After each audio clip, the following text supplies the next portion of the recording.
Dear all the viewers, welcome to my channel Royal Zenith. It's me Ganesh Dhami. I hope you all are quite well.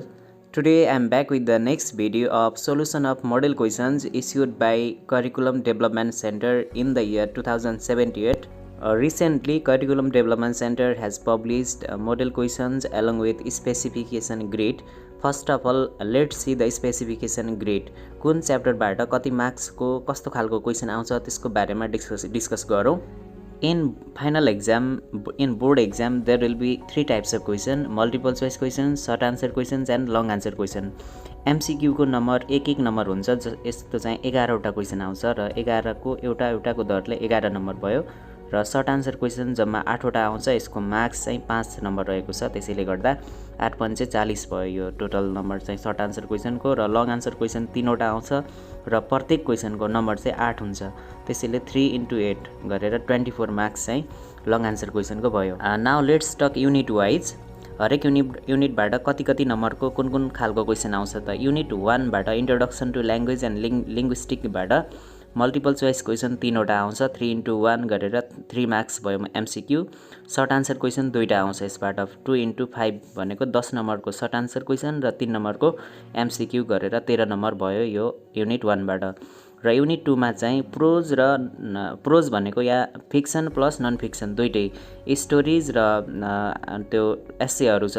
12 वटा story र 10 वटा एसे, 22 वटा total च्याप्टरबाट. यसमा multiple choice question आउने भनेको 3 वटा र शॉर्ट आन्सर क्वेशन 3 वटा भनेको 3 प्लस अनि यतापट्टि यो शॉर्ट आन्सर क्वेशन चाहिँ 15 मार्क्सको. र फेरि लङ आन्सर क्वेशन एउटा आउँछ जसको मार्क्स रहेको छ 8 मार्क्स गरेर टोटल कति भयो 26 मार्क्स चाहिँ यो फिक्सनबाट आउँछ, फिक्सन र नन फिक्सनबाट. युनिट 3 पोएट्रीबाट दुईटा MCQ आउँछ, एउटा शॉर्ट आन्सर क्वेशन र एउटा लङ आन्सर क्वेशन भनेको 2 मार्क्स प्लस 5 7 प्लस 8 गरेर 15 मार्क्सको चाहिँ पोएट्रीबाट आउँछ. पहिलाको ग्रेडमा चाहिँ 20 मार्क्सको आउँछ पोएट्रीबाट भनिएको थियो तर त्यो चाहिँ भएन यसमा. युनिट 4 ड्रामाबाट दुईटा MCQ आउँछ 2 नम्बर भयो र यसबाट शॉर्ट आन्सर क्वेशन आउँदैन तर एउटा लङ क्वेशन आउँछ 8 मार्क्सको गरेर 10 मार्क्स ड्रामाबाट आउँछ. And the last unit is critical perspective. यसबाट चाहिँ एउटा MCQ दुईटा शॉर्ट आन्सर क्वेशन गरेर जम्मा 11 मार्क्सको आउने भयो. 1 + 10 गरेर 11 मार्क्स र यसबाट लङ क्वेशन चाहिँ आउँदैन त्यसैले यसको मार्क्स चाहिँ रहेको छ 11. तर पहिलाको ग्रेडमा चाहिँ 10 लेखिएको थियो त्यो अनुसार कुनै पनि भएको छैन. सजिलोको लागि मैले यो टेबल बनाएको छु. यसमा हेर्नुहोस् topic, multiple choice questions, short answer questions, long answer questions, unit wise कति मार्क्स कस्तो खालको क्वेशन आउँछ त भनेर मैले लेखेको छु. ल्याङ्ग्वेज लिङ्ग्विस्टिक्सबाट 13 मार्क्स, प्रोजबाट 26 मार्क्स, पोएट्रीबाट 15, ड्रामाबाट 10 र क्रिटिकल पर्सपेक्टिभबाट 11 गरेर टोटल 75 मार्क्सको एक्जाम हुन्छ board exam. Without delaying, now let's go to the multiple choice questions issued by Curriculum Development Center recently. English optional, subject code 334, model question for final examination, class 12, time 3 hours and full marks 75. Pass marks चाहिँ यसमा दिएको छैन तर अहिले फेरि नयाँ व्यवस्था अनुसार 35% चाहिँ ल्याउनै पर्ने, अर्थात् 27 मार्क्स 75 मा ल्याउनै पर्छ पास हुनको लागि, नत्र ग्रेड वृद्धि परीक्षा दिनुपर्ने हुन्छ. Group A, choose and copy the best answer. Multiple choice क्वेशनहरू यो ग्रुप ए मा र यो चाहिँ 11 वटा हुन्छ 1 मार्क्सको. Question number 1, what is a dead language. Dead language भनेको के हो त. A language no longer used in everyday life, दैनिक जीवनमा प्रयोग नहुने भाषा. A language that no one speaks anymore, त्यो भाषा जसको स्पिकरहरू छैन, अर्थात् स्पिकर सुन्ने भएको भाषालाई के भनिन्छ त. यो हो कि नम्बर 3 मा a language that is learned solely for ceremonial purposes. Ceremonial भनेको स्पेसल अकेजन, औपचारिक कार्यक्रमको लागि सिकिने भाषा भनेर भनिएको छ. र number 4 a language that has been lost to history, यो पनि हेर्दा इतिहासमा गुमाएको भाषा भनिएको छ.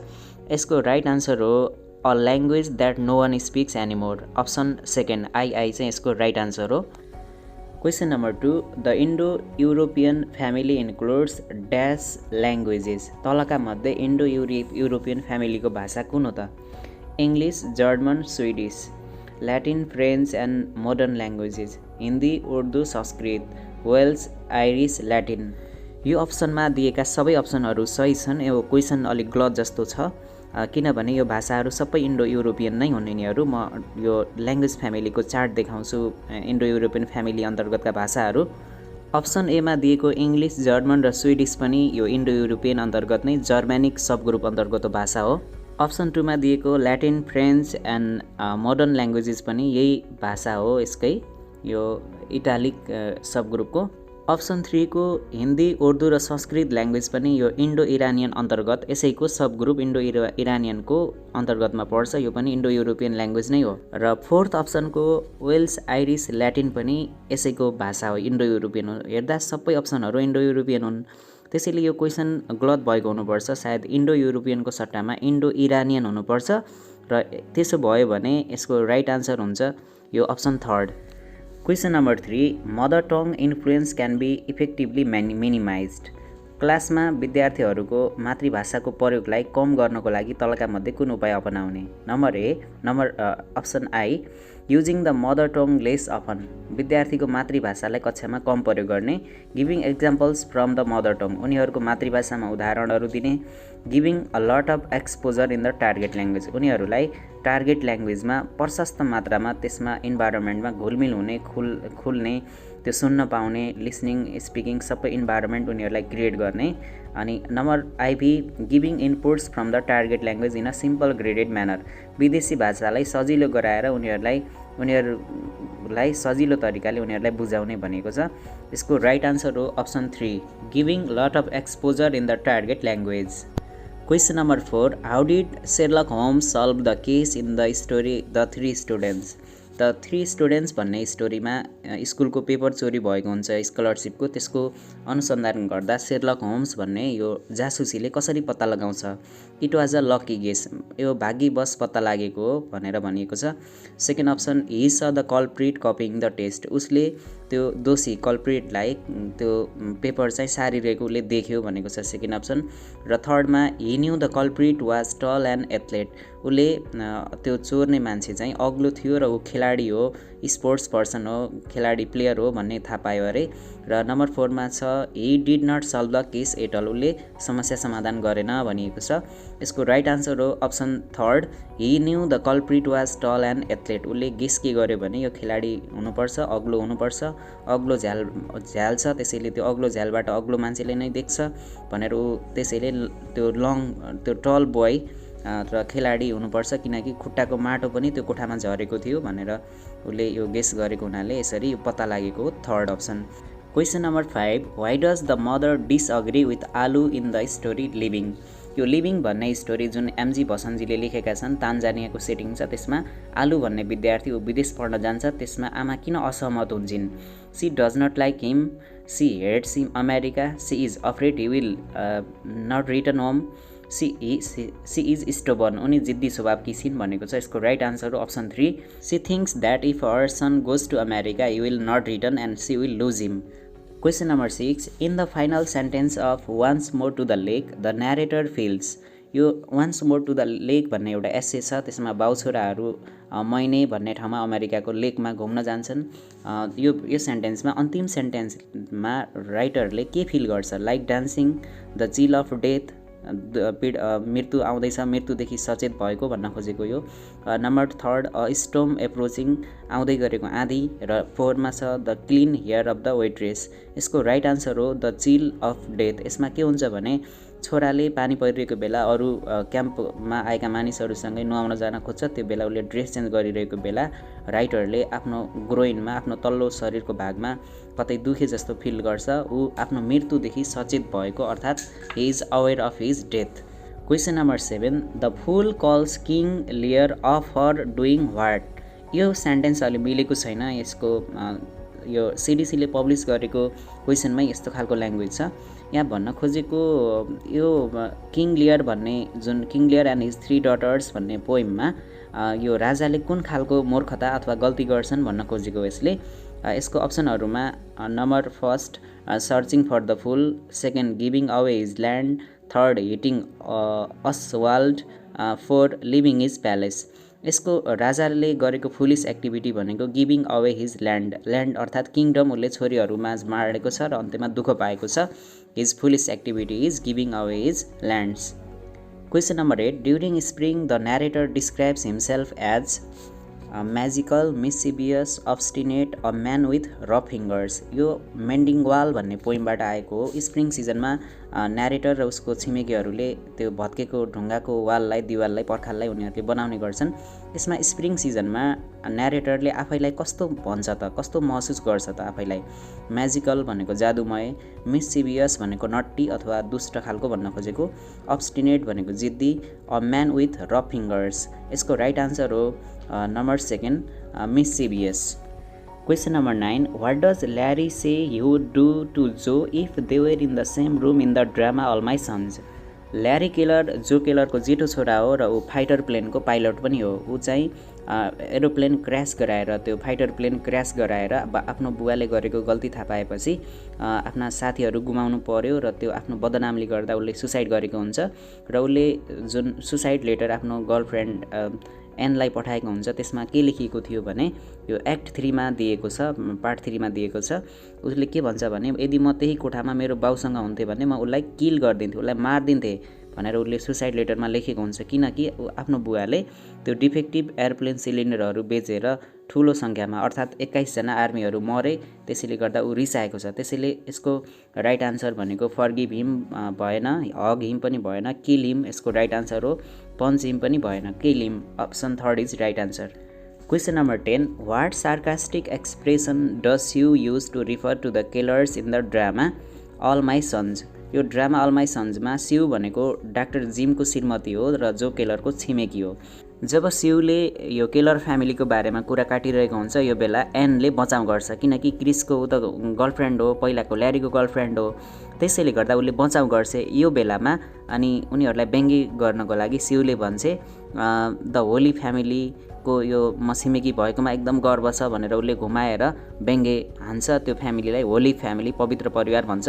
राइट आन्सर भनेको द होली फ्यामिली हो। The united nations, the band of thieves, the 3 little pigs यो अरू चाहिँ होइन। Question number 11. Who are the subaltern? Subaltern भनेका को हुन्? यो चाहिँ critical perspectives of the margin भन्ने टपिकबाट आएको हो। Any person with hegemonic power, त्यो व्यक्ति जो शक्तिमा छ। Option 2. Any person from elite class, elite भनेको हुने खाने धनाढ्य वर्गको मान्छे। Option 3. People relegated to inferior rank or status, ती मानिसहरू जसलाई तल्लो दर्जा दिएको छ। रेलिगेटेड भनेको तल्लो क्लासमा अथवा तल्लो वर्गमा पठाउनुलाई भनिन्छ। र आइबी भनेको हिस्टोरियन्स भनेको इतिहासकार। यसको राइट आन्सर हो option 3. People relegated to inferior rank or status, तल्लो वर्गको रूपमा हेरिन्छ ती मानिसहरूलाई भनिन्छ सबल्टन, पछाडि परेका, थिचोमिचोमा परेका वर्गहरू। Now group B short answer questions. There will be 8 questions and each question carries 5 marks and altogether 40 marks for this section. Question number 12. Are British and American English two different languages? How are they different? Explain with example. के American र British English फरक भाषा हुन्? उनीहरूबीच के भिन्नता छ? उदाहरणसहित लेख्नुहोस् भनिएको छ। Answer. No, British English and American English are not different languages. They are the different varieties of the same language, that is English language. British English and American English are the two dialects of English language. Dialect refers to a variety of language spoken in particular geographical region or by a particular group of people. It differs from another variety of the same language in grammar, pronunciation and words. British English and American English are the two regional dialects of English language. They differ from each other in spelling, vocabulary, grammar and pronunciation. American English र British English अलग अलग भाषा होइनन्, यिनीहरू एउटै भाषा हो। त्यो भाषा के हो त? इङ्ग्लिस भाषा हो, तर इङ्ग्लिस भाषाको यिनीहरू डाइलेक्ट हुन्। डाइलेक्ट भनेको एउटै भाषाको तर अलग अलग ठाउँमा अर्कै तरिकाले बोलिन्छ, त्यसमा केही ग्रामर फरक हुन्छ, त्यसमा केही स्पेलिङ फरक हुन्छ। त्यही इङ्ग्लिस भाषा हो जुन अमेरिका र ब्रिटिसमा केही अलिअलि ग्रामरमा फरक छ, अलिअलि स्पेलिङहरूमा, वर्डहरूमा फरक छ। जस्तै अमेरिकन पिपलहरूले मुभी भन्छन् भने ब्रिटिसहरूले फिल्म भन्छन्। जस्तै नेपालमै पनि पूर्व मेचीमा बोल्ने भाषा र पश्चिम महाकालीमा बोल्ने भाषाबीच केही फरक हुन्छ, तर पनि त्यो भाषा त नेपाली हो। जस्तै पूर्वी नेपालतिर छोरी भनिन्छ भने सुदूरपश्चिममा चेली भनिन्छ छोरीलाई। त्यसै गरी राणा खानदान र पहिलाको राजपरिवारमा खाइस्यो, बसिस्यो, आइस्यो भन्ने चलन थियो भने सामान्य मानिसहरूले खानुहोस्, जानुहोस् भनेर भन्छन् त्यो पनि के हो भने नेपाली भाषा हो, त्यसको भेराइटी हो। त्यसैले गर्दा यो ब्रिटिश इङ्ग्लिस र अमेरिकन इङ्ग्लिस दुईटा भेराइटीहरू हुन् अथवा डाइलेक्ट हुन्। They differ from each other in spelling, vocabulary, grammar and pronunciation. For examples, variation in spellings. British English and American English, they differ in terms of spelling. Program, color, center, jail. They have different spellings in different varieties. Variation in vocabulary or words. British इङ्ग्लिसमा holiday भनिन्छ भने अमेरिकनमा vacation, lorry, truck, film, movie. The next difference is variation in pronunciation. American र ब्रिटिसमा केही शब्दहरूमा pronunciation फरक हुन्छ, जस्तै ब्रिटिसमा डान्स भनिन्छ भने अमेरिकनमा ड्यान्स भनिन्छ। Similarly R sound is silent in worm in British English but it is audible in American English. ब्रिटिसमा वोमलाई यहाँ र साइलेन्ट भएको छ भने अमेरिकन इङ्ग्लिसमा वर्म र चाहिँ सुनिन्छ, यसमा अडिबल छ। The next variation is in grammar. जस्तै अमेरिकन र ब्रिटिसमा ह्याभ र टेक मध्ये ब्रिटिसमा ह्याभको युज हुन्छ भने अमेरिकनमा टेक हुन्छ। जस्तै प्लिज ह्याभ अ सिट भनेर ब्रिटिस इङ्ग्लिसमा भनिन्छ भने अमेरिकनमा please take a seat, take a bath भन्ने हुन्छ। त्यसै गरी ह्याभ यु अ कम्प्युटर यो ब्रिटिस इङ्ग्लिस हो भने do you have a computer यो अमेरिकन इङ्ग्लिस हो। Question number 13, compare between different types of translation. विभिन्न प्रकारका ट्रान्सलेसनहरू बिचको तुलना गर्नुहोस्। Translation is the process of changing the words or text from one language into another. If we change a story written in Nepali language into English, it is called translation. एउटा भाषामा लेखिएको टेक्स्टलाई अर्को भाषामा रूपान्तरण गर्नुलाई अनुवाद भनिन्छ अथवा ट्रान्सलेसन भनिन्छ। जस्तै नेपालीमा लेखिएको कुनै पनि साहित्यिक कृतिलाई अङ्ग्रेजीमा रूपान्तरण गर्नुलाई भनिन्छ ट्रान्सलेसन। ट्रान्सलेसनलाई विभिन्न आधारमा बाँडिएको छ, त्यो मध्ये मैले यहाँ लेखेको छु र सम्पूर्ण लेख्न जरुरी छैन, क्लास 12 मा त्यति भास्ट जान जरुरी छैन। On the basis of languages involved, भाषाको आधारमा कतिवटा भाषाहरू छन् त्यसको आधारमा ट्रान्सलेसनलाई दुई भागमा बाँडिएको। जस्तै इन्ट्रालिङ्गुअल एन्ड इन्टरलिङ्गुअल ट्रान्सलेसन। इन्ट्रालिङ्गुअल ट्रान्सलेसन भनेको ट्रान्सलेसन विदिन अ ल्याङ्ग्वेज। यदि एउटै भाषामा जस्तै पृथ्वीनारायण शाहको पालाको नेपालीमा लेखिएको टेक्स्टलाई आधुनिक नेपालीमा लेखियो भने इन्ट्रालिङ्गुअल भनिन्छ। तर इन्टरलिङ्गुअल भनेको दुईटा भाषा, अलग अलग भाषाहरू, जस्तै इङ्ग्लिसमा लेखेकोलाई नेपालीमा र नेपालीमा लेखेकोलाई इङ्ग्लिसमा गरियो भने त्यसलाई भनिन्छ इन्टरलिङ्गुअल। Intralingual translation. If we translate a text from one variety of the same language into another variety, it is called intralingual translation. It is translation within a language. For example, changing Old English text into Modern English. पुरानो इङ्ग्लिसमा लेखिएको टेक्स्टलाई आधुनिक इङ्ग्लिसमा change गर्यो भने त्यसलाई इन्ट्रालिङ्गुअल means within a language. त्यो English भित्रै तर एउटा समयबाट अर्को समय, एउटा ठाउँको भाषाबाट अर्को ठाउँको भाषामा, तर त्यही भाषाको भेराइटी हुनु पर्यो। र इन्टरलिङ्गुअल भनेको दुईटा भाषा, there should be two languages. If we translate a text from one language to another, एउटा भाषाबाट अर्को भाषामा रूपान्तरण गर्यौँ, अनुवाद गर्यौँ भने त्यसलाई भनिन्छ interlingual translation. For example, changing a Nepali text into English language. Now on the basis of technique of translation, literal translation and free translation. Literal translation, if we change a text from source language into target language by replacing the source language grammar structure with the nearest target language grammar structure, it is called literal translation. It focuses on meaning but neglects context. It is source language oriented. For example, source language Nepali, कृपया जुत्ता खोल्नुहोस्लाई target ल्याङ्ग्वेजमा please take off your shoes हुन्छ। त्यसै गरी source language Nepali, उसले जिब्रो टोक्यो अर्थात् ऊ मर्यो भन्नलाई इङ्ग्लिसमा लिटरल ट्रान्सलेसन गर्दाखेरि ही बिट इज टङ हुन्छ। त्यसैले यो कन्टेक्चुअल्ली प्र्याग्मेटिकल्ली यसले जुन कल्चरल मिनिङ उसले जिब्रो टोकेको अर्थ मर्यो हो, तर त्यो जस्ताको त्यस्तै इङ्ग्लिसमा ट्रान्सलेट गर्दा, लिटरल ट्रान्सलेट गर्दा यसले आफ्नो मिनिङ गुमाउन पुगेको छ। यो चाहिँ आफ्नो सोर्स ल्याङ्ग्वेज, स्रोत भाषा जुन भाषाबाट ट्रान्सलेट गरिएको त्यो भाषाप्रति वफादार हुन्छ, टार्गेट ल्याङ्ग्वेजलाई केयर गर्दैन। टार्गेट ल्याङ्ग्वेजको कन्टेक्स्ट अनुसार कतिपय वर्डहरू चेन्ज गर्नुपर्ने हुन्छ, त्यसलाई यसले ध्यान दिँदैन। The second is free translation. If we change a source language text into target language making the sense in target language. Target ल्याङ्ग्वेजमा अब जुन भाषामा हामी ट्रान्सलेट गर्दैछौँ त्यो भाषालाई केन्द्रित गरेर त्यो भाषाका रिडरहरूलाई, पाठकहरूलाई ध्यानमा राखेर हामीले ट्रान्सलेट गर्यौँ भने त्यसलाई भनिन्छ free translation. It is called free translation. It doesn't care for sentence structure. Sentence structure त्यो जुन भाषामा त्यो शब्दावलीहरू थिए त्यसलाई नयाँ भाषामा उसले परिवर्तन गर्छ, त्यो कन्टेक्स्ट अनुसार बुझ्ने तरिकाले यसले लेख्छ।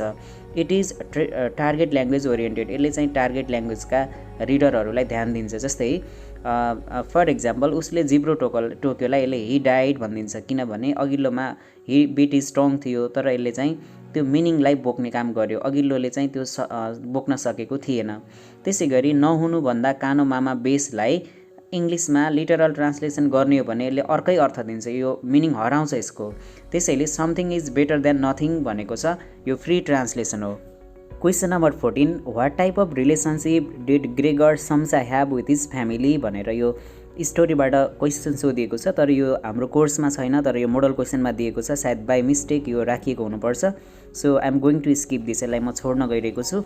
Question number 15, what contrast does White make between the sea and a lake and why does he make this contrast at the very beginning of the essay. Once more to the lake भन्ने यो निबन्धमा निबन्धकार इबी वाइटले निबन्धको सुरुवातमै एउटा समुद्र र ताल बीचको फरकलाई किन उसले कन्ट्रास्ट गरेका छन्, दुईटा बीचको फरक त्यहाँ देखाउन खोजेका छन् भनिएको छ। Now it's answer. Once more to the lake is a narrative essay written by an American writer EB White. He describes his experience as he revisits a childhood lake with his son in Moine, USA. He describes all the great memories that were made with his family at this lake, specifically mentioning the times with his father.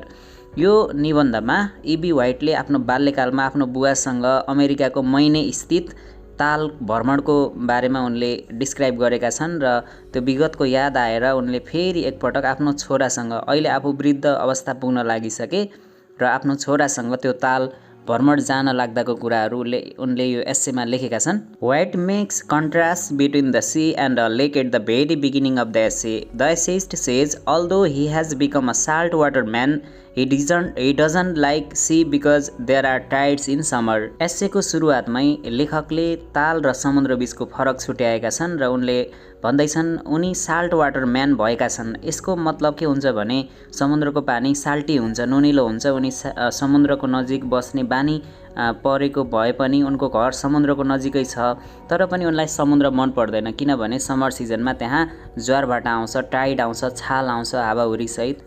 The tides cause restlessness. There blows the fearful cold wind from the sea in the afternoon, which makes him seek for peacefulness. Restlessness caused by the sea makes him go to the peaceful lake located in Moine. For him, the lake is a holy place which gives him solace.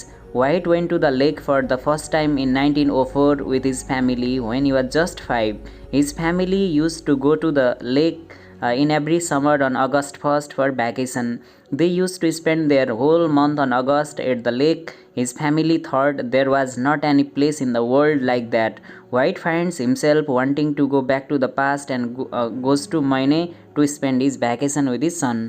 उनको घर समुद्रको नजिकै छ, अर्थात् उनी समुद्रमा पौडी खेल्न, समुद्रको छालमा रमाउन त बानी परिसकेको छ, तर पनि समुद्रको नराम्रो विशेषता के छ भने समर सिजनमा त्यहाँ टाइड आउँछ, छाल आउँछ, ज्वारभाटा आउँछ, त्यसै गरी त्यहाँ एकदम कहिलेकाहीँ कोल्ड, चिसो, डरलाग्दो हावाहुरी आउँछ। त्यसले गर्दा उनलाई रेस्टलेसनेस फिल हुन्छ, उनलाई चिडचिडाहटपन उनमा पैदा हुन्छ। त्यसले गर्दा उनलाई कुनै शान्त ठाउँको खोजी अथवा शान्त ठाउँमा जान पाए हुन्थ्यो जस्तो उनलाई फिल हुन्छ। त्यसैले उनले बाल्यकालमा आफ्नो बुवासँग, परिवारसँग जाने गर्थे, जुन चाहिँ ताल अमेरिकाको मैने भन्ने ठाउँ छ। मैनेमा करिब 6000 जति तालहरू छन्। त्यहाँको कुनै तालमा गएका थिए उनी र विगतको याद आएर उनले आफ्नो छोरासँग त्यो तालमा भ्रमण जाने उनले योजना बनाउँछन् र त्यहाँ जान्छन्। उनलाई आफ्नो छोरामा आफू देख्छन् र आफूमा चाहिँ आफ्नो बुवा देख्छन्। उनको डबल एक्जिस्टेन्स छ। एट द सेम टाइम उनलाई पास्टले सताइरहेको छ। The essayist uses his childhood eyes to perceive the lake. This condition creates an interesting departure from reality. He has dual existence at the same time. He has difficulty in distinguishing himself from his son. उनी त्यो ताललाई पनि आफ्नो बाल्यकालको आँखाले हेर्छन्। विगतको यादले अथवा आफू बाल्यकालकै अवस्थामा आफू बालकको आँखाबाट त्यो ताललाई हेर्छन्। कुनै चिज परिवर्तन भएको छैन, सबै उस्तै छ भन्ने उनले फिल गर्छन् र उनको एट द सेम टाइम एउटै समयमा उनको दुईटा अस्तित्व छ। एउटा त उनी अहिले बाउ हुन् अथवा बुवा हुन् र अर्को चाहिँ उनले आफूलाई आफ्नो छोरामा एउटा सानो बच्चा जति बेला पहिलोपटक आउँदा थिए उनी त्यो खालको उनले आफूलाई बच्चा पनि देख्छन् र एउटा आफ्नो छोराको बाउको रूपमा पनि देख्छन्। डबल एक्जिस्टेन्स छ र उनलाई चाहिँ आफू चाहिँ आफ्नो छोरा र आफूमा के फरक छ भन्ने खालको उनलाई छुट्याउनमा डिफिकल्टी हुन्छ।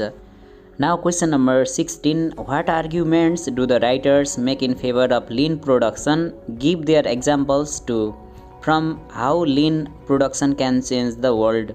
Lean production ले संसारलाई कसरी परिवर्तन गर्छ भन्ने निबन्धमा तीनजना लेखकहरूले आफ्नो आर्ग्युमेन्ट आफ्नो तर्कलाई सपोर्ट गर्नको लागि उनले विभिन्न एक्जाम्पलहरू तर्कहरू प्रस्तुत गरेका छन्। कस्तो खालको तर्कहरू उनीहरूले प्रस्तुत गर्छन् त भनिएको छ। Now its answer. Lean production is a principle of manufacturing companies. It is the technique of minimizing waste of human resource, raw materials, time, quality, etc. and maximizing the productivity. The word lean means using less human resource, less time, less space, less investment, less number of tools or machines, etc. to produce new product. Lean production principle originated in Japan from Toyota company. यो lean production भनेको के हो त भने यो आफूले सामानहरू उत्पादन गर्दाखेरि कम्पनीहरूले विभिन्न प्रिन्सिपल सिद्धान्तहरू लागू गर्छन्। कसैले मास प्रोडक्सन प्रिन्सिपल लागू गर्छन्। उनीहरूको उद्देश्य धेरै उत्पादन गर्ने सामान अनि बजारमा पठाउने स्टकमा राख्ने धेरै उत्पादन गरेर फाइदा लिन खोज्छन्। तर लिन प्रोडक्सन भनेको उले अनावश्यक समय, स्रोत, साधन, मेन पावर, समयावधिलाई कम गरेर बढीभन्दा बढी उत्पादन लिने र त्यसबाट क्वालिटी प्रोडक्ट दिएर धेरै फाइदा लिने खालको जुन एउटा कम्पनीको उद्देश्य हुन्छ, त्यो एउटा सिद्धान्त हुन्छ, त्यसलाई भनिन्छ लिन प्रोडक्सन प्रिन्सिपल। र यसमा चाहिँ कम्पनीहरूले कम समय, कम स्थान, कम स्रोत र साधनहरू, कम मेन पावर युज गरेर धेरै फाइदा लिने, कम र मटेरियल प्रयोग गरेर क्वालिटी प्रोडक्ट उत्पादन गर्ने उनीहरूको उद्देश्य हुन्छ। त्यसलाई भनिन्छ लिन प्रोडक्सन प्रिन्सिपल। र यो लिन प्रोडक्सन प्रिन्सिपल चाहिँ जापानको टोयोटा जुन कार कम्पनी हो त्यसबाट सुरुवात भएको थियो। इन दिस एसे हाउ लिन production can change the world, the writers make arguments in favour of लिन production. According to them, it is the best way for a better and different world. They give various examples of Japanese automobile company Toyota to support their arguments. Toyota company has good relationship with the dealers. It has a long-term relationship with the customers. Japanese dealers go door to door to have the information and advice of their customers. They keep the family profile of the customers. It gives focus to customers' needs and attitudes. It does not produce vehicles in large quantity which does not require large space for parking. जापानको Toyota कम्पनीले को उदाहरण दिएका छन् यो राइटरहरूले। लिन production गरिरहेको छ टोयोटा कम्पनीले, किनभने यसले धेरै मात्रामा उत्पादन गर्दैन। धेरै मात्रामा उत्पादन गर्यो भने के हुन्छ भने त्यो डिलरहरूको सोरुम हुन्छ, उनीहरूलाई पार्किङको समस्या हुन्छ, ठाउँ भाडामा लिनुपर्ने हुन्छ, धेरै सामान राख्नुपर्ने हुन्छ। अब त्यो बिक्री भएन भने त्यो खेर जाने हुन्छ। त्यसैले यो लिन प्रोडक्सन गर्छन् जापानको यो टोयोटा यो मोटर कम्पनीले, अथवा यसले कारहरू उत्पादन गर्छ र यसले कस्टमरहरूको अनि उसको डिलरहरूसँग चाहिँ राम्रो सम्बन्ध हुन्छ। कम्पनीको डिलरहरूलाई यसले डुबाउँदैन, डिलरहरूसँग राम्रो हुन्छ। डिलरको फेरि कस्टमरहरूसँग राम्रो सम्बन्ध हुन्छ। उनीहरू घर घरमा जान्छन्, कुन परिवारले कस्तो कार खोजेको छ, उनीहरूको पुरानो कार अब कति वर्षसम्म चल्छ, कति वर्षपछि उनीहरूले नयाँ कार किन्दैछन्, अब उनीहरूलाई कस्तो कार चाहिएको हो, अब उनीहरूलाई चाहिएको समयमा उनीहरूलाई बेच्नको लागि, र त्यसै गरी उनीहरूलाई कस्तो कार मनपर्छ, उनीहरूको धारणा के छ, उनीहरूको सुझाव सल्लाह के छ, यस्ता कुराहरूमा उनीहरूले ध्यान दिन्छन्। र त्यसैले गर्दा त्यो टोयोटा कम्पनी एकदमै फाइदामा छ यो लिन प्रोडक्सनले गर्दा। लिन प्रोडक्सन भनेको उनीहरूले कम जनशक्ति, कम मान्छे, कम समयमा, हरेक चिज कम प्रयोग गरेर धेरै र राम्रो गुणस्तर दिनुलाई लिन प्रोडक्सन भनिन्छ। Only 3 to 4 models of car are present at the showroom. Rest of them are produced immediately after the demand of customers. It believes in no error principle. As a result, it doesn't require workmen for rework. Workers have lifetime job security based on seniority. their experience and knowledge is used for the betterment of the company, which ensures 100% quality of the product. Similarly, use of multi-skilled workers reduces the cost of production. No more human resource is required. यो कम्पनीले, Toyota कम्पनीले यसमा यसले सोरुममा यसले 3-4 वटा model भन्दा धेरै गाडीहरू पठाउँदैन, किनभने त्यहाँ पार्किङको समस्या हुन सक्छ। यसले बरु के गर्छ त ग्राहकहरूले कस्तो खालको कुन मोडेलको गाडी चाहियो तुरुन्तै उसले उत्पादन गरेर बरु बजारमा पठाउँछ। यसले आफ्नो सामानमा कुनै पनि इरर हुनु हुँदैन, त्यहाँ फल्ट हुनु हुँदैन, मिस्टेक हुनु हुँदैन भन्ने सिद्धान्तमा विश्वास गर्छ। किनभने यदि त्यसमा फल्ट भेटियो भने त्यसलाई बनाउने मिस्त्रीहरू राख्नु पर्यो, सर्भिस सेन्टरहरू राख्नु पर्यो, धेरै खर्च हुन्छ। त्योभन्दा त क्वालिटी नै बढाइदिने अनि मान्छेहरू पनि धेरै त्यो सर्भिस सेन्टरहरूमा राख्न पनि परेन, उनीहरूको खर्च पनि जोगियो, लेस इन्भेस्टमेन्टमै उनीहरूको काम बन्ने भयो र कम्पनीप्रति विश्वास पनि बढ्ने भयो र त्यसै गरी त्यहाँ काम गर्ने उनीहरूको जागिरको सुरक्षा हुन्छ। उनीहरूले बिताएको समयको आधारमा सिनियोरिटी पनि बढ्दै जान्छ। यदि छोडेर अर्को कम्पनीमा गयो भने जिरोबाट सुरु गर्नुपर्छ, त्यसैले कामदारहरूले काम पनि छोड्दैनन्। त्यसले गर्दा उनीहरूको अनुभव बढ्दै जान्छ। अनुभव बढ्दै जाँदा त्यो कम्पनीकै हितमा प्रयोग गरिन्छ। यसरी कम्पनी अगाडि बढ्छ। यो प्रिन्सिपल अनुसार lean production philosophy is popular due to the following qualities. Number 1, high productivity. यसमा कम लागतमा धेरै उत्पादन हुन्छ, हाई क्वालिटी हुन्छ। यसमा इरर, फल्ट र मिस्टेक भन्ने हुँदैन। यसमा 100% क्वालिटी दिने यसको उद्देश्य हुन्छ। नो स्टक, यसले धेरै सामान उत्पादन गरेर स्टोरमा थन्क्याउनु भन्दा तुरुन्तै ग्राहकको आवश्यकता अनुसार उत्पादन गर्नुपर्छ भन्ने विश्वास गर्छ। त्यसै गरी स्मार्ट युज अफ टेक्नोलोजी, यसले टेक्नोलोजीको स्मार्ट प्रयोग गर्छ। लार्ज प्रोडक्सन भेराइटी, यसले धेरै सामान उत्पादन गर्नुभन्दा धेरै थरीका सामानहरू उत्पादन गर्ने, ग्राहकको डिमान्ड अनुसार उत्पादन गर्ने भन्ने विश्वास गर्छ। Team of multi skilled workers, कामदारहरूलाई एउटा काम बाहेक अरू धेरै कामहरू आउँछन् उनीहरूको लामो अनुभवले गर्दा। त्यसैले गर्दा उनी एउटै कामदारले धेरैजनाले गर्ने कामहरूले गरिदिन्छ। त्यसैले धेरै मान्छे वर्करहरू राख्नु पर्दैन। Good relation with customers and dealer, यो कम्पनीको कस्टमर र डिलरहरूसँग पनि राम्रो सम्बन्ध हुन्छ। कम्पनीको डिलरसँग र डिलरको चाहिँ कस्टमरसँग राम्रो सम्बन्ध हुन्छ। अनि कस्टमरलाई फोकस गरिन्छ। यसमा कस्टमरहरूको डिमान्डलाई आधार मानेर सामानहरू उत्पादन गरिन्छ र इमिडिएट डेलिभरी, चाहिएको सामान तुरुन्तै उत्पादन गरेर सोरुममा पठाउने गरिन्छ। Question number 17, why what could she have done with what she is? Was there another Troy for her to burn? Explain these lines from the poem no second Troy with reference to context. No second Troy भन्ने कविताबाट लिएका निम्न लाइनहरूलाई, यो अंशलाई explain गर्नुहोस् भनेर भनिएको छ। Now it's answer. The given extract is taken from the poem No Second Troy written by an Irish poet W. Yeats. This poem deals with love, violence and revolution. Troy is a symbol of destruction caused by war. It was an ancient city destroyed by a 10-year-long war. The poem is addressed to the lady named Mordgun, whom Yeats loved. She was a revolutionary leader fighting for independence of Ireland. The poem was written at the time of Irish Revolution. यो कविता डब्ल्युबी एट्सद्वारा लेखिएको कविता हो र उनी iris कवि हुन् र यो कवितामा मर्डगन भन्ने एउटा क्रान्तिकारी नेत्री, आयरल्यान्डकी क्रान्तिकारी नेत्रीप्रति समर्पित गरिएको र उनलाई एड्रेस गर्न खोजिएको, उनलाई भन्न खोजिएको हो यो कविता। र यसमा ट्रोय भनेको एउटा विनाशको सङ्केत हो, जुन चाहिँ 10 वर्षको लामो युद्धपछि विनाश भएको थियो। यो कविता आयरल्यान्डको इन्डिपेन्डेन्स, उनीहरूको स्वतन्त्रताको आन्दोलन चलिरहेको थियो ब्रिटेनको विरुद्ध, त्यो बेला यो कविता लेखिएको हो, करिब 1916-17 तिर। The poet blames Maud Gonne for teaching violent ways of revolution to the ignorant people of Ireland. He expresses his anger towards her. Although she looked noble, peaceful and beautiful lady, she was very dangerous and destructive. She had destructive qualities. She was not like the modern women. She was like Helen of ancient time.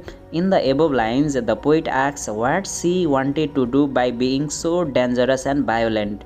He wants to know what her intention was. He wonders if there was another city like Troy to be burned by her. यो लाइनमा, माथिको लाइनमा कविले मर्डगनलाई भन्न खोजेका छन्, मर्डगन हेर्दा beautiful, एउटा aristocratic धनाढ्य वर्गको छोरी भए पनि ऊ चाहिँ उसको क्वालिटीहरू डिस्ट्रक्टिभ छ, विनाशकारी छ। आजको जमानामा यस्तो खालको मोडर्न वुमेनहरू त हुँदैनन्, ऊ त खतरनाक छ, उसले गर्न खोजेको के हो त्यस्तो भएर भन्न खोज्दैछन् उनले। त्यस्तो जुन यस्ती छन् त्यस्तो भएर गर्न खोजेको के हो, वाट इज हर इन्टेन्सन, उसले गर्न खोजेको के हो, के अर्को ट्रोय छ जुन एन्सियन्ट टाइममा जलेको थियो एउटा ट्रोय भन्ने सहर, त्यस्तो विनाश गर्नको लागि एउटा अर्को सहर छ त भनेर उनले क्वेसन सोध्दैछन्। यो रिटोरिकल क्वेसन हो र यसको अर्थ हुन्छ नै छैन पनि भन्न खोजेको हो। अब युद्ध हुनु हुँदैन त्यो एन्सियन्ट टाइमको जस्तो, एउटी लेडी एन्सियन्ट टाइममा हेलेनले गर्दा त्यत्रो युद्ध भएको थियो, त्यसरी नै यो मडगनले गर्दा यहाँ भायोलेन्स हिंसा मचिनु हुँदैन भन्न खोजेका हुन् उनले। त्यसै गरी मडगनले आयरल्यान्डका निर्दोष जनताहरूलाई आक्रामक भएर उनीहरूलाई हात हतियार उठाउन क्रान्ति गर्न सिकाएकी छन्। त्यो क्रान्ति गर्नु चाहिँ ठिक होइन खासमा, त्यसरी भायोलेन्ट बन्नु चाहिँ ठिक होइन भन्न खोजेका हुन् पोइटले। The poet's intention is that there should be no second Troy, there should be no more destruction and death caused by war, hence the poem is call for peace. यो कवितामा कविले त्यसैले गर्दा अब यो ट्रोय हुनु हुँदैन, ट्रोय जस्तो विनाश निम्तिनु हुँदैन, war should be stopped, violence should be stopped, non violence हुनुपर्छ, अहिंसा हुनुपर्छ, शान्ति हुनुपर्छ भनेर उनले आह्वान गरिरहेका छन् यो कविता मार्फत। Question number 18, how is gender perspective different from class perspective in the study of literature. साहित्यको अध्ययनमा यो लैङ्गिक दृष्टिकोण चाहिँ वर्गीय दृष्टिकोणबाट कसरी फरक छ व्याख्या गर्नुहोस् भनिएको छ। Now it's answer, perspective means a literary lens to look at the literary text, it is the way of looking, evaluating and analysing the literary text. यो भनेको साहित्यिक कृतिलाई हेर्ने एउटा दृष्टिकोण हो, त्यसलाई मूल्याङ्कन गर्ने, त्यसलाई विश्लेषण गर्ने, चिरफार गर्ने एउटा तरिका हो। Gender perspective is the way of analyzing and looking at a literary text from the point of view of gender or masculine and feminine and roles given to the characters in literary text।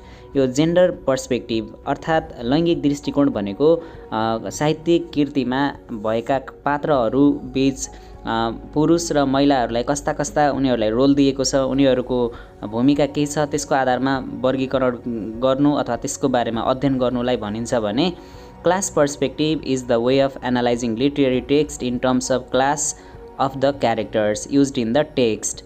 त्यसैले गर्दा यो class perspective भनेको त्यसमा प्रयोग भएका पात्रहरू, उनीहरूको आर्थिक अवस्था के छ, धनी र गरिब बीचको बारेमा अध्ययन गर्नुलाई क्लास पर्सपेक्टिभ भनिन्छ भने महिला र पुरुषको उनीहरूको रोलको अध्ययन गर्नुलाई जेन्डर पर्सपेक्टिभ भनिन्छ। Gender perspective and class perspective differ in the following ways. यो दुईटा बीचको भिन्नता तल दिएको छ। Number 1, gender perspective believes that there is male domination over women, whereas class perspective believes that bourgeoisie dominate the proletariat। Gender पर्सपेक्टिभले के विश्वास गर्छ भने पुरुषहरूले महिलाहरूलाई डोमिनेट गरेर राखेका हुन्छन्, प्याट्रियार्कल सोसाइटी हुन्छ त्यहाँ, पुरुष प्रधान समाजले महिलाहरूलाई हेपेर राखेका हुन्छन्, उनीहरूलाई ट्रेडिसनल रोल दिएको हुन्छ भन्ने कुरामा विश्वास गर्छ भने क्लास पर्सपेक्टिभले धनीहरू बुर्जुवाहरूले प्रोलेटरिएट अथवा गरिब वर्गहरू, सर्वहारा वर्गहरूलाई डोमिनेट गर्छन् भन्ने कुरामा विश्वास गर्छ यिनीहरू, त्यसमा फरक छन्। Question number 2, gender perspective analyses the roles given to male and female characters whereas class perspective analyses the roles of rich and poor character. Gender पर्सपेक्टिभले महिला र पुरुषका भूमिकाहरू के छन्, कुन पात्रको भूमिका के छ, को महिला हो, को पुरुष हो, कस्तो भूमिका निभाइरहेको छ भन्ने अध्ययन गर्छ भने क्लास पर्सपेक्टिभले को धनी छ, को हुने खाने वर्ग छ, को हुँदा खाने वर्ग छ, कसले कसलाई आर्थिक रूपमा शोषण गरेको छ, यस्तो कुराहरू वर्गीय दृष्टिकोणमा हुन्छ। Number 3, gender perspective analyses male and female relationship in the text whereas class perspective analyses relationship between rich and poor. Gender पर्सपेक्टिभले महिला र पुरुषहरूको सम्बन्धको बारेमा अध्ययन गर्छ भने क्लास पर्सपेक्टिभले धनी र गरिब वर्गहरूको सम्बन्ध, रिलेसनसिप, उनीहरूको बन्ड कस्तो छ भन्ने कुरा अध्ययन गर्छ। Number 4, gender perspective is the by product of feminist movement whereas the class perspective is the result of Marxist movement. यो जेन्डर पर्सपेक्टिभ चाहिँ महिलावादी आन्दोलनहरू, महिला अधिकारवादीहरूको आन्दोलनको उपज हो भने यो क्लास पर्सपेक्टिभ चाहिँ मार्क्सवाद भन्ने मार्क्स भन्ने एउटा दार्शनिक थिए, उनको विचारधारा अनुसार एउटा राजनीतिक आन्दोलन हो यो। र अर्को number 5, Michael Foucault, Simone de Beauvoir are the theorists of gender perspective, whereas Karl Marx, George Lucas etc. are the theorists of feminist perspective.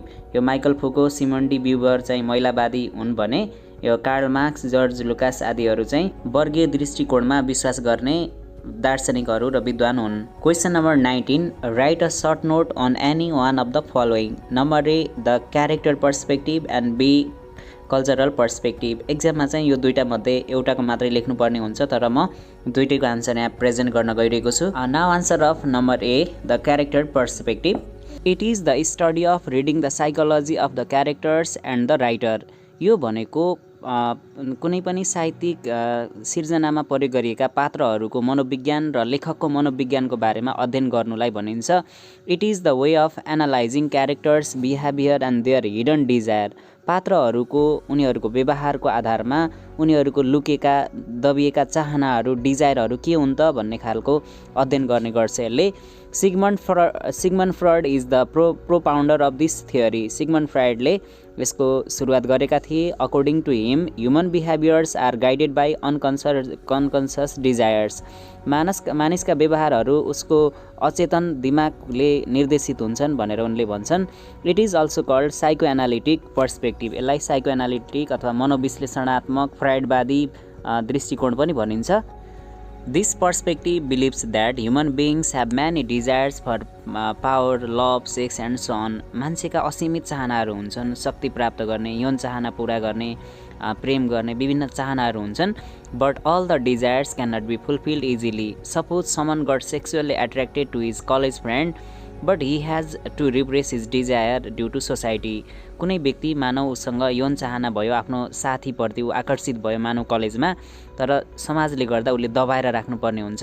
When desires are unfulfilled, they are repressed. जब इच्छा चाहनाहरू, डिजायरहरू unfulfil हुन्छन्, पुरा हुँदैनन्, तिनीहरू के हुन्छन् त repress हुन्छन्, दबिएर राखिएका हुन्छन्।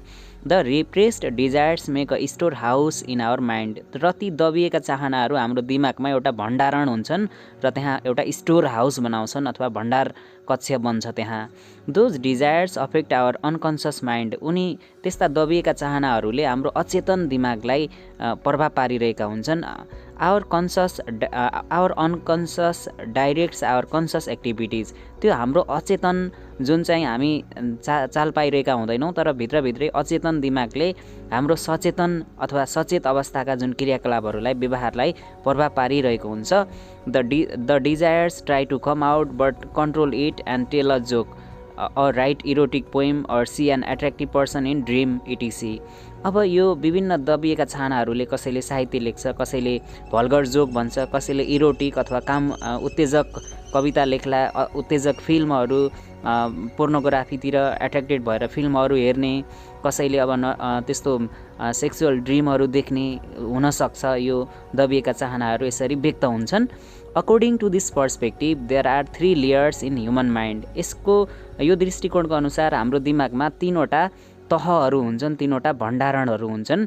जस्तै पहिलो हो ईद, दोस्रो ego and third is super ego. 3टा कोठाहरू हुन्छन्। Desires are id. मान्छेका असीमित चाहनाहरू जुन लुकिएर दबिएका सम्पूर्ण जस्तो सुकै चाहनाहरू हुन्छ त्यसलाई भनिन्छ ईद। र social rules and norms that control the desires are super ego. र त्यो दबिएका चाहनाहरूलाई होइन यो राइट टाइम होइन, यो समाज छ, नियम छ, यस्तो काम गर्नु हुँदैन भनेर हाम्रो दिमागको भन्ने जुन भाग हुन्छ त्यसलाई भनिन्छ सुपर इगो। र and the middle layer which maintains balance between Eid and super ego is ego. र त्यो दुईटा चिजहरूलाई कन्ट्रोल गर्ने, ब्यालेन्समा राख्नेलाई भनिन्छ ego. This perspective believes that unconscious mind of the person ceps his behaviour and character. मान्छेको व्यक्तित्व, personality, उसको व्यवहार चाहिँ उसको अनकन्सियस माइन्ड, अचेतन माइन्डमा भएको डिजायरहरूले त्यसलाई निर्देशित गरिरहेको हुन्छ भनेर यो पर्सपेक्टिभले विश्वास गर्छ। Now question number B, cultural perspective. Culture refers to the belief, custom and everyday life of a particular ethnic or national group. Each culture has its own values, traditions and norms. Culture gives an identity to a person. According to Hindu culture, cow is regarded as mother or goddess Laxmi. This perspective opposes so-called high culture and promotes culture of working class people. or oppressed people. According to this perspective, there is no low culture for cultural critics. Cultures of poor, black, AIDS victim, homosexuals, native and indigenous people all are equally important. संस्कृति भनेको मानिसहरूको विश्वास, उनीहरूको प्रथा र हरेक दिनको उनीहरूको जीवनशैलीलाई जनाउँछ। यो कुनै जातिगत विशेषता होस् या कुनै राष्ट्रमा भएका सम्पूर्ण मान्छेहरूको जीवनशैली पनि बताउँछ। यसले विभिन्न जाति, ठाउँ र धर्म अनुसार मानिसहरूको अलग अलग संस्कृति हुन सक्छ। तर यसले के विरोध गर्छ भने कुनै पनि कल्चर हाई कल्चर र कुनै पनि तल्लो स्तरको लो कल्चर हुँदैन। यो भनेको सबै इक्वल हो, सबैको कल्चर इक्वल हुन्छ। मार्जिनलाइज्ड, पछाडि परेका, पिछडिएका वर्ग, गरिब, ब्ल्याक पिपल अनि समलिङ्गीहरू, एड्सको शिकार भएका बिरामीहरू सबैको संस्कृति एउटै हो, सबै आफ्नो ठाउँमा इक्वल छ भन्नेले विश्वास गर्छ यो कल्चरल पर्सपेक्टिभले। Literature should not only focus high culture, it should celebrate popular music, folk culture of marginalised people. All cultures deserve equal rights and respect. Hierarchy or division of high and low culture are broken. It supports the culturally oppressed group. Literature is a mirror of the society and culture. It is highly influenced by the culture of the writer. While analyzing literary text, we have to see setting, characters, languages spoken by them, and cultural setting of the writer. यो पर्सपेक्टिभले के विश्वास गर्नु छ भने कुनै पनि high culture र लो culture हुँदैन, हाई र लो बिचको डिभिजन पनि हुनु हुँदैन, भेदभाव पनि हुनु हुँदैन, सबै इक्वल हुन्छन्। अनि अप्रेस्ड पछाडि परेका वर्गहरूको कल्चरको उत्थान गर्नुपर्छ लिटरेचरले। यसले उपल्लो वर्गको हाई क्लास पिपलहरूको मात्रै त्यसको पक्षपोषण गर्नु हुँदैन, ब्याकवर्डेड पिपल, मार्जिनलाइज्ड पिपलको कल्चरलाई पनि त्यसलाई पनि बढावा दिनुपर्छ, त्यसलाई प्रमोट गर्नुपर्छ भनेर यसले विश्वास गर्छ। त्यसैगरी यसले लिटरेरी टेक्स्टमा क्यारेक्टरहरू, उनीहरूको कल्चर के हो, उनीहरूको ब्याकग्राउन्ड के हो, कुन ल्याङ्ग्वेज बोल्छन्, राइटर कस्तो खालको ब्याकग्राउन्डबाट आएको, उसको कल्चर के हो भन्ने कुरा हामीले एनालाइज गर्छौँ लिटरेचरमा हामीले एनालाइज गर्दाखेरि। Now group C long answer questions. There will be 3 questions all together and each question carries 8 marks and the full marks is 24. Question number 20. What details of Paul's appearance and behavior as his teachers see him indicate that he is abnormal? Justify with examples from Paul's case. Paul's case भन्ने कथामा पल कसरी एउटा abnormal अर्थात् असामान्य खालको केटा हो, उसको बाहिरी देखावट अथवा लुक्स, उसको व्यवहार र टिचरहरूको विवरण अनुसार, उनीहरूको भनाइ अनुसार के प्रमाणहरू छन् ऊ एबनर्मल हो भन्ने कुराहरू। Now its answer. Paul's case is a short story written by an American writer, Willa Cather. It is about a teenager schoolboy named Paul who is disappointed with his monotonous life, loves his job at theater, wants to be part of it, steals money, enjoys in New York for a week, and ends his life by jumping in front of a moving train. When Paul is called before the faculty members and the principal at his school, he is dressed in shabby and fashionable clothes. He has kept a red carnation in his buttonhole. His dress-up doesn't look like that of a normal student. Paul is tall and narrow-shouldered with the eyes like that of a drug addict. Paul's teachers react strongly to his attitude of defiance and physical revulsion towards teachers.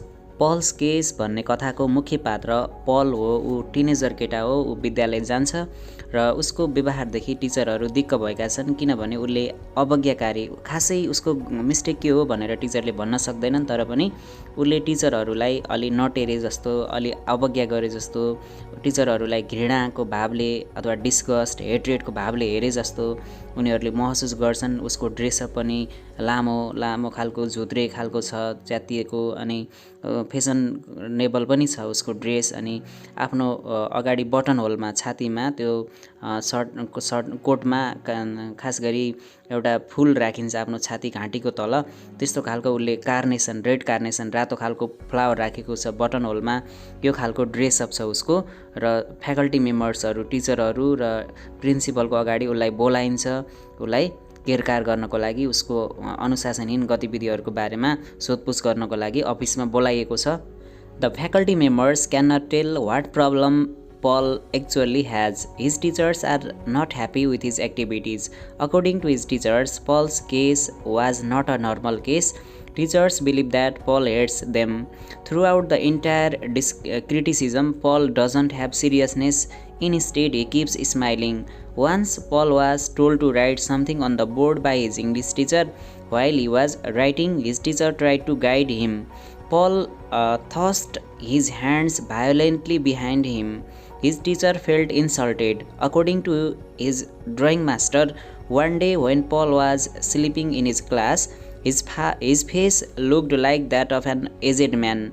The teacher agreed that Paul seems troubled by something deep, but he is unwilling to share and talk to people. अफिसमा उपस्थित भएका सम्पूर्ण टिचरहरूको धारणा अनुसार उनीहरूको विचारमा पलको case भनेको एउटा असामान्य केस हो, यो सामान्य केस होइन। र पललाई जब त्यहाँ गाली गरिएको थियो, उसलाई आलोचना गरिएको थियो, उसको व्यवहार सुधार्न भनिएको थियो, त्यो बेला ऊ मुस्कुराइरहन्छ। यसले पनि के प्रमाणित गर्छ भने ऊ एउटा असामान्य केटा हो। यस्तो बेला त मान्छेहरू, बच्चाहरू रुन्छन्, सिरियस हुन्छन्, त्यो सिरियसनेस उसले देखाएन। त्यसै गरी उसको इङ्ग्लिस टिचरले के आरोप लगाउँछिन् भने एउटा इन्सिडेन्ट, एउटा घटना उनले बताउँछिन्। एक दिन पललाई बोर्डमा केही कुरा लेख्न भनिएको थियो, त्यो बेलामा उसले गलत लेखिरहेको थियो। त्यो बेला उनले त्यो पललाई यस्तो हो भनेर सिकाउन जाँदाखेरि उसले आफ्नो हात जबरजस्ती बलपूर्वक पछाडि फ्याँक्यो। यसको मतलब ऊ भायोलेन्ट अथवा हिंस्रक पाराले हात पछाडि फ्याँक्यो र टिचरले आफ्नो बेइज्जत भएको महसुस गरिन्, उनले भन्छन्। त्यसै गरी ड्रइङ मास्टरले पनि भन्छ, एक दिन पल कोठामा उनको क्लासमा सुत्दाखेरि ऊ सुतिरहेको थियो। त्यो बेला उसको अनुहार हेर्दा एजेड म्यान, एउटा वृद्ध मान्छेको जस्तो, पाको मान्छेको जस्तो उसको अनुहार देखिएको थियो, उसले भन्छन्। त्यसै गरी उनीहरूले के विचार गर्छन् भने पललाई डिपली भित्रैदेखि केही कुराले डिस्टर्ब गरेको हुनुपर्छ, तर यसले आफ्नो कुरा सेयर गरिरहेको छैन भनेर उनीहरूले भन्छन्।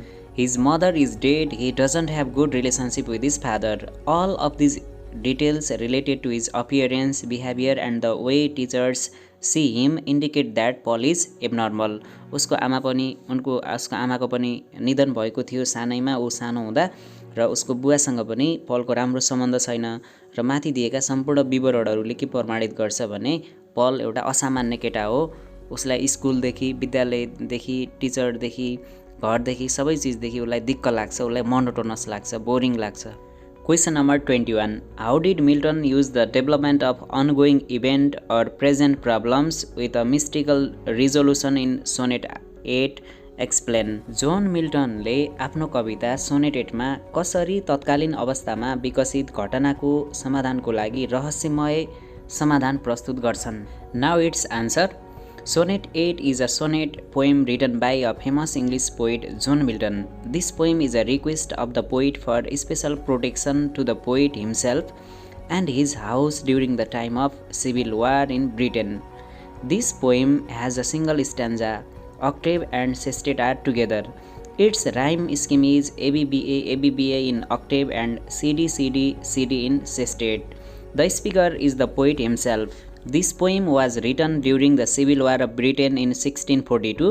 There was a conflict between the King Charles I and the British Parliament. Milton was in favor of the Parliament, hence people expected the attack of the King's army in his door. Milton wrote a poem and pasted it on the door of his house, requesting King's army to protect him and his house from the harm. यो कविता तत्कालीन समयमा 1642 मा बेलायतमा civil वार अथवा गृहयुद्ध भएको थियो। त्यो बेलामा राजा चार्ल्स र त्यहाँको संसद, पार्लियामेन्ट, संसदहरूबीच त्यहाँ विवाद उत्पन्न भएको थियो, किनभने चार्ल्सले संसदको अनुमति बिना सेना परिचालन गरेका थिए। त्यसमा अरू चाहिँ बेखुसी थिए, त्यसैले गर्दा त्यहाँ विवादको अवस्था आएको थियो, तनावको अवस्था थियो। अनि जोन मिल्टन चाहिँ राजाको विपक्षमा थिए, उनले मन्त्री परिषदलाई सपोर्ट गरिरहेका थिए।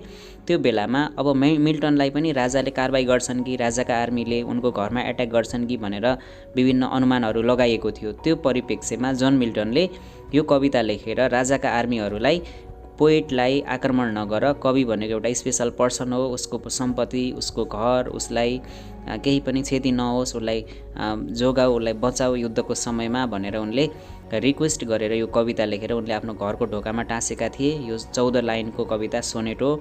यसमा 14वटै लाइनहरू एउटै स्ट्यान्जामा छ, अक्टेभ र सेस्टेट सँगै छ, राइम स्किम पनि यहाँ दिएको छ र यसको स्पिकर चाहिँ जोन मिल्टन आफै हुन्। Milton gives various examples where poets were given special protection during the time of war. He brings examples from Greece where the poet Pindarus was protected from harm by the great warrior Alexander the Great during the war. Similarly, walls of Athens were protected from harm during the war due to the poetic power of the poet Euripides. He wrote tragedy Electra in 404 BC. According to the poet, Muses or goddess of poetry lives in the poet's house, hence they should be protected from harm. Those great warriors knew the value of the poet, so they gave special protection to the poets. मिल्टनले विभिन्न उदाहरणहरू दिन्छन्, जस्तै ग्रिसमा Alexander the great जसलाई सिकन्दर अथवा विश्वविजेता भनिन्छ, उसले पनि त्यहाँका कवि पोएट पिन्डारसलाई बचाएको थियो, जबकि अरू बाँकी घर मन्दिर मस्जिदहरू सब धुलाम्य भए, सबै ध्वस्त भयो, तर कविप्रतिको उसको सम्मान र रेस्पेक्टको कारणले गर्दा कविलाई केही पनि गरेन, उनको घरलाई सुरक्षित राखियो। त्यसैगरी युरिपिडसको कविताले गर्दा त्यो ग्रिसको एथेन्सको वाललाई पनि विनाशबाट जोगाइयो। कविको शक्ति त्यस्तो हुन्छ, त्यसैले कविलाई बचाउनु पर्छ, मलाई पनि बचाऊ भन्ने खालको उनले भनिरहेका छन्। Milton says that the poet has a magic which can make the armies famous all over the world and immortal by praising their human activities. He can spread the popularity if they do such a gentle act by protecting him and his house and property. यदि उनीहरूले उसको आफ्नो घरलाई र आफूलाई जोगाए भने एउटा कविसँग एउटा महान एउटा जादुमय शक्ति हुन्छ, जुन चाहिँ उसले कविता रचना गर्छ, उनीहरूको गुणगान गाउँछ, उनीहरूको जुन मानवतावादी परोपकारी कामलाई प्रशंसा गरेर उसले कविता रचेर उनीहरूलाई विश्वभर फेमस गराउने उसँग क्षमता हुन्छ। त्यसैले तिमीहरूलाई आक्रमण नगर भनेर उनले भन्छन्। The poet gives a mystical resolution to the ongoing problems developed at that time. He used his poetic power and mighty pen to stop the possible harm of the war. तत्कालीन समयमा विकसित घटनाक्रमलाई त्यो समाधान गर्नको लागि, सल्भ गर्नको लागि उनले सोलुसन के प्रयोग गरिरहेका छन् त भने आफ्नो एउटा पावरफुल तरवार भन्दा कलम बलियो हुन्छ भने चाहिँ उनले कलमको शक्ति अथवा कविताको शक्ति उनले प्रस्तुत गरिरहेका छन्, त्यसलाई समाधान गर्नको लागि र पोसिबल एट्याकबाट त्यो सामना गर्न नपरोस् भनेर त्यसबाट जोगिनको लागि। Now last question number 22. How does Miller present Joe Keller as both a tragic hero and a villain in All My Sons? All My Sons भन्ने नाटकमा नाटककार आर्थर मिलरले जो केलरलाई एउटा ट्रेजिक हिरो अर्थात् एउटा दुखान्त अथवा दुखी वियोगी एउटा हिरो नायकका रूपमा र भिलेनको रूपमा पनि, भिलेन भनेको खलपात्र अथवा गुण्डाको रूपमा पनि कसरी प्रस्तुत गरेका छन् भनेर भनिएको छ। Now it's answer. All My Sons is a 3-act play written by an American playwright Arthur Miller. It is a story of a man who forgets his social responsibility while being loyal and dutiful to his family. He forgets his moral ethics while doing business. Joe Keller is the central character of the play whose world is confined within the territory of his family. Family is everything for him. His main priority is to increase family happiness and economic progress by hook or crook. Anyhow, he has no time for the society except earning money. He has no time to think about his society and nation. He runs a manufacturing plant in partnership with his neighbor Steve Deaver. All My Sons भन्ने यो नाटकले एउटा कथा प्रस्तुत गर्छ जसमा एउटा व्यक्ति जो केलरले आफ्नो पारिवारिक दायित्व पूरा गर्दा गर्दै उसले समाजप्रतिको र देशप्रतिको आफ्नो एउटा रेस्पोन्सिबिलिटी के हो भन्ने कुरा ऊ बिर्सिन पुगेको छ।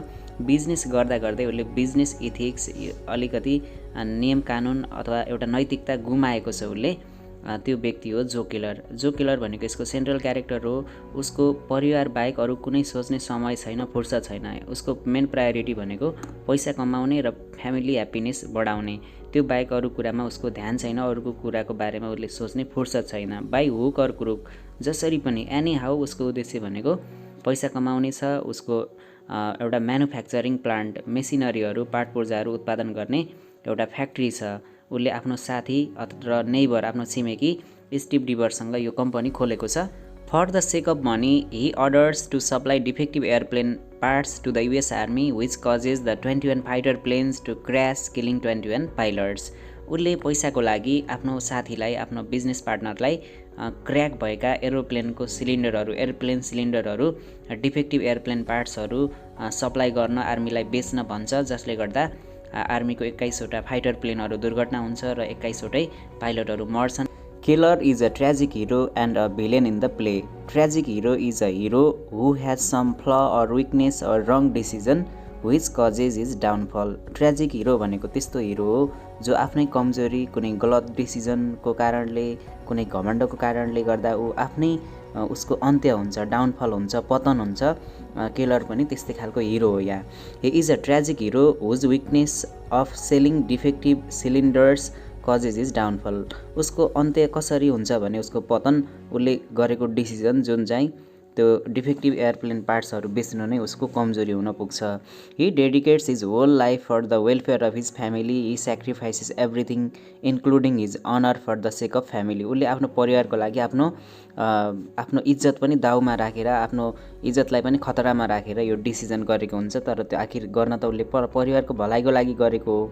He loves and values his family above all. He struggles for wealth and material goods to have American dream. अमेरिकामा सबै मान्छेहरूले आफ्नो क्षमता अनुसार ह्याप्पी बन्न सक्ने, पैसा कमाउन सक्ने जुन एउटा त्यहाँ ट्रेन्ड थियो दोस्रो विश्व युद्धपछि, त्यो उसको अमेरिकन ड्रिम अगाल्ने सपना त्यो थियो, त्यो पैसा कमाएर, त्यसैको कारण ऊ गल्ती गर्न पुग्छ। He commits an awful crime because he wants his family to be wealthy. आफ्नो परिवारलाई धनी बनाउनको लागि आखिरमा उसले त्यो गरेको थियो गलत काम। At last he shoots himself with a gun when he realises that there is something bigger and more important than family. अन्त्यमा परिवारभन्दा महत्त्वपूर्ण समाज र राष्ट्र छ भन्ने कुरा अन्त्यमा उसले बुझ्छ र त्यसैको कारण उसले आफैलाई गोली हानेर ऊ सुसाइड गर्छ। His downfall came while trying to improve his economic condition, being too loyal towards his family caused his destruction. परिवारप्रति अति नै इमान्दार वफादार भन्दा उसको अन्त्य हुन्छ। He is a villain too. The villain is someone who commits crime, causes harm or damage to others. He is a guilty person. He has been presented as a villain too because due to his weak idea, his friend supplied the faulty airplane cylinders to the US Army. He is a money-minded person. Due to his crime, 21 pilots lost their precious life. His own eldest son Larry suicided because of a shameful condition due to his father's crime. He is a betrayer to his nation and society. He betrayed his nation and society due to his money-minded, selfish act. He deceived his neighbor and business partner Steve Deaver by blaming him for the crime. He told a lie that only Deaver was responsible for the crime. Due to his lie, he was released from the prison and his partner Deaver was imprisoned. यो ड्रामामा जो killer एउटा अपराधी र धोकेबाज हो, उसले आफ्नो साथी Steve डिभरलाई खराब प्लेनका पार्ट पुर्जाहरूलाई सप्लाई गर्न भनेर उसलाई फसाएको छ अनि अन्त्यमा जेलमा अदालतमा पनि उसले ढाँटेर यो सबै डिसिजन स्टिभ डिभरले गरेको हो भनेर उसमाथि आरोप थोपरेर आफू त्यहाँबाट छुटेको छ। उसले उसको गल्तीले गर्दा 21वटा एयरप्लेनहरू फाइटर प्लेनहरू दुर्घटना हुन पुगे र त्यसको कारण 21 जना पाइलटहरू मरे। त्यसकै कारण घटनाबाट सिर्जित लाज र एउटा बेइज्जतीले गर्दा उसको जेठो छोराले पनि एरोप्लेन क्र्यास गराएर उसले सुसाइड क्र्यास गराउँछ। जो किलरले आफ्नो परिवारको र आर्थिक फाइदाको लागि देशलाई द्रोह गरेको छ, देशद्रोही हो र एउटा समाजलाई पनि उसले धोका दिएको छ। Hence, the playwright presents the central character Joe Killer as a tragic hero and a villain at the same time. यसरी नाटककार आर्थर मिलरले जो केलरलाई सेन्ट्रल क्यारेक्टरलाई एउटा ट्रेजिक हिरो र भिलेनको रूपमा चित्रण गरेका छन्। That's all about this question set. Good luck for your upcoming exam. Till then, keep loving and watching my channel. Thank you. I'll be back in next video.